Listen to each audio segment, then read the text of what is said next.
Bom dia, continuando nos comentários de Mateus capítulo 26 e terminando os comentários de Mateus 26. A partir de amanhã nós entraremos no capítulo 27. Mas o capítulo 26 termina com a negação de Pedro, nos seguintes termos. Ora estava Pedro assentado fora, no pátio, e aproximando-se uma criada lhe disse, também tu estavas com Jesus o Galileu. Ele, porém, o negou diante de todos, dizendo, não sei o que dizes. E saindo para o alpendre, foi ele visto por outra criada, a qual disse aos que ali estavam, este também estava com Jesus o Nazareno. E ele negou outra vez com juramento, não conheço tal homem.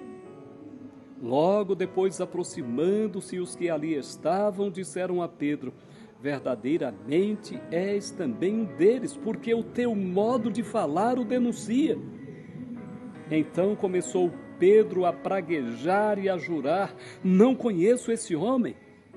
E imediatamente o galo cantou. Então Pedro se lembrou da palavra que Jesus lhe dissera, antes que o galo cante, tu me negarás 3 vezes. E saindo dali chorou amargamente. Meus queridos, aqui temos um Pedro humano, um Pedro ainda sem entender as verdades do Evangelho, um Pedro ainda medroso, um Pedro ainda que não estava cheio do Espírito Santo.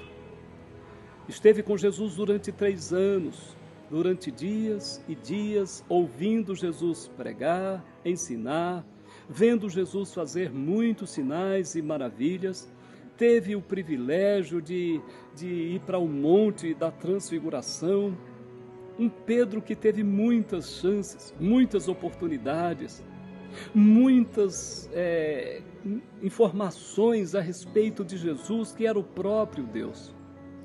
Mas eu gostaria de lembrar-lhes que uma noite antes, Jesus o convidou para orar, dizendo, olha, vigiai e orai, porque o espírito está pronto, mas a carne é fraca. Pedro dormiu, Pedro não orou, Pedro não vigiou, Pedro estava dormindo, cansado.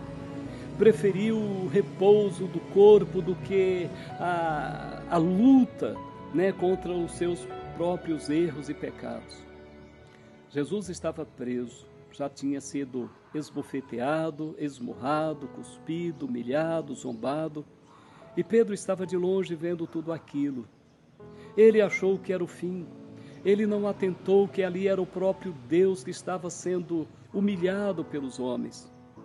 E Pedro agora, de forma um tanto covarde, está ali de longe vendo aquele homem que dissera antes, ó Senhor, ainda se for preciso morrer, eu morrerei, mas não te abandonarei, não te negarei. Está ali agora trêmulo.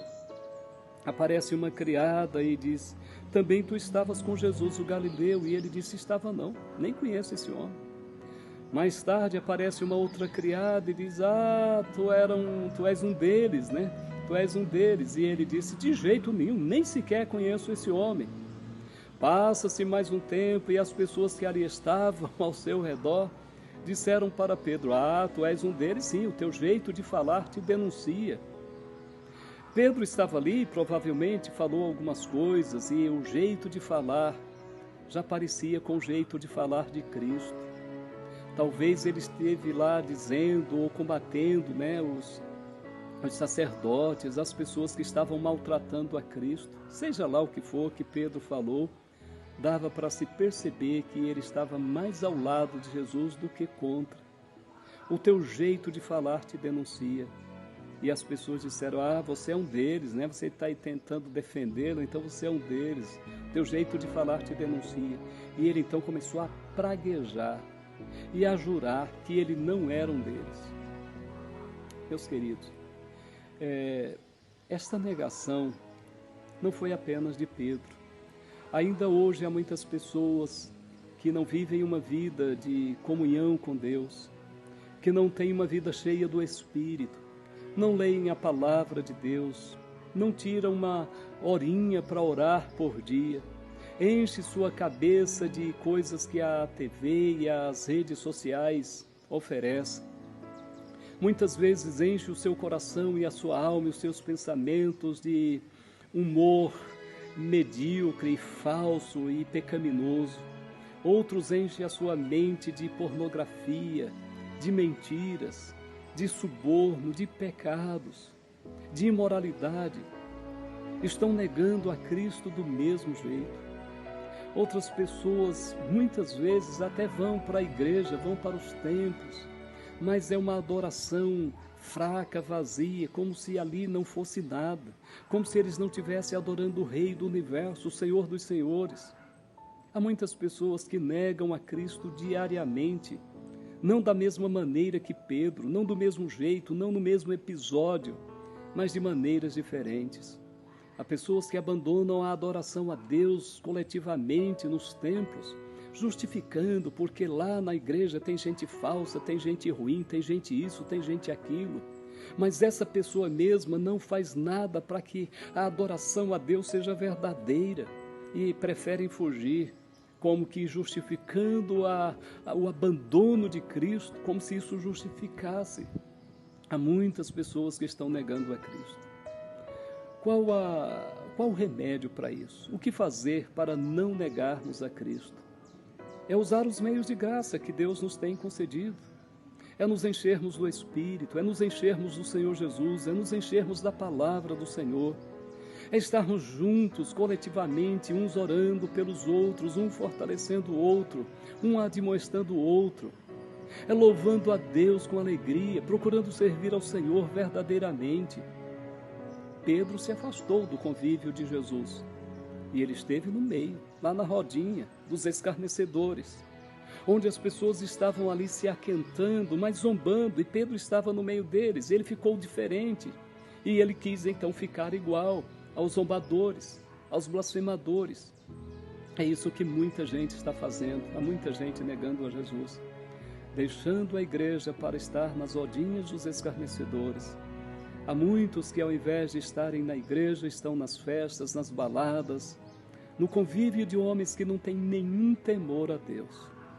Pessoas que negam a Cristo dia e noite, todos os dias, todas as semanas, meses e anos. Meus queridos, Pedro pelo menos fez algo diferente.